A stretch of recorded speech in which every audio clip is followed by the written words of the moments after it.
to, maalog, no? Ayan. So, isa to sa mga indication para malaman na kailangan mo na magpalit ng cylinder block.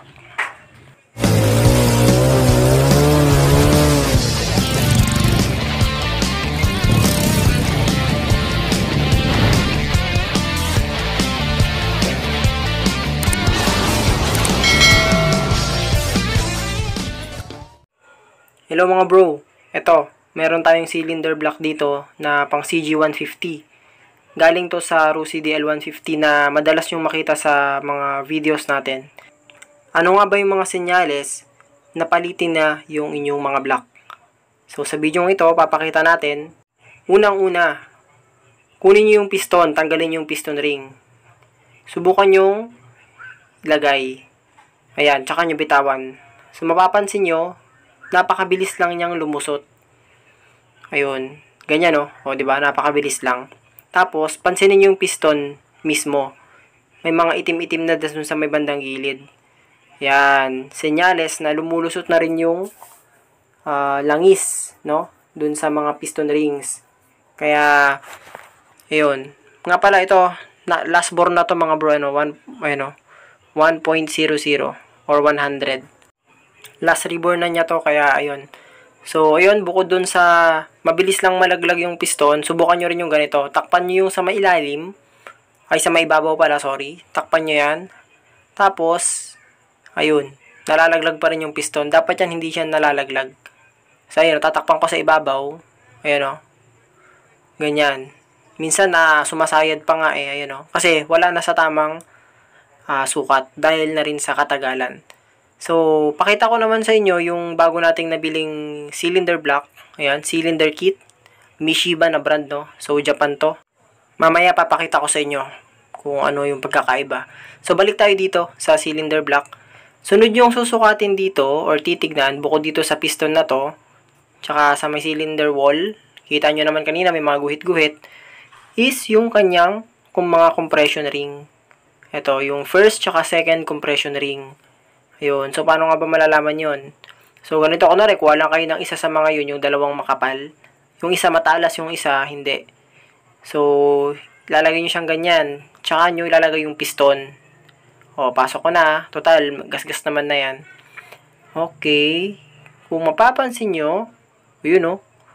Sobrang luwag na ng clearance, no? So, dapat gabuhok lang yan. So, dito, based sa inspection na nakikita ko, sa inspection ko, no?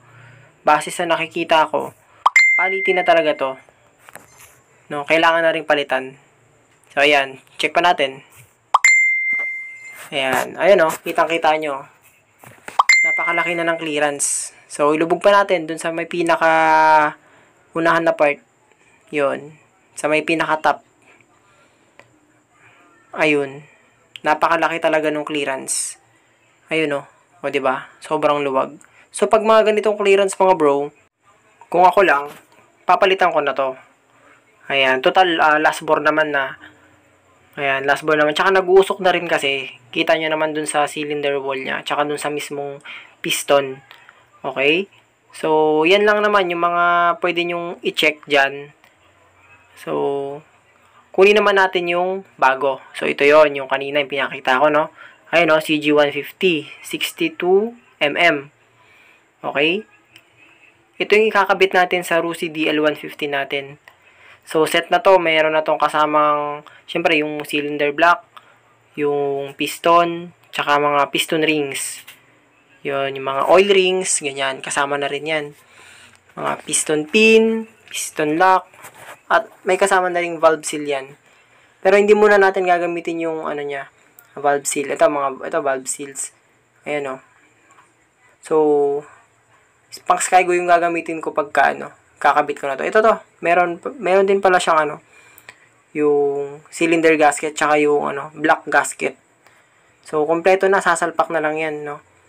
Yan. Kung mapapansin nyo, to. Syempre, bago yan. Pakita natin. Ayan o. Yun. Dito, dahil medyo umaambon, yan, ito yung piston niya, no. Yan o. Kung mapapansin nyo, nakalagay yung piston pero hindi nalalaglag. O, di ba? Di tulad kanina, yung lumang piston, pagka nilagay, laglag agad. Or minsan, sumasayad pa. No? Hindi siya smooth. Compare naman dito sa, ito, papansin nyo ha. Ayan o, yun o, laglag agad. So, tsaka umaalog siya o. O, di ba? Umaalog. Ito. O, walang alog. O, napaka ano. Pero smooth siya kahit na hindi siya nalalaglag agad. Ganyan yung good, syempre. Ito, ayan, gastado na to. Lakas ng alog, oh. So, yun lang naman mga bro, no? Yung mga titignan nyo. So, short video lang tayo ngayon. Demonstration lang naman to at sharing lang. Salamat.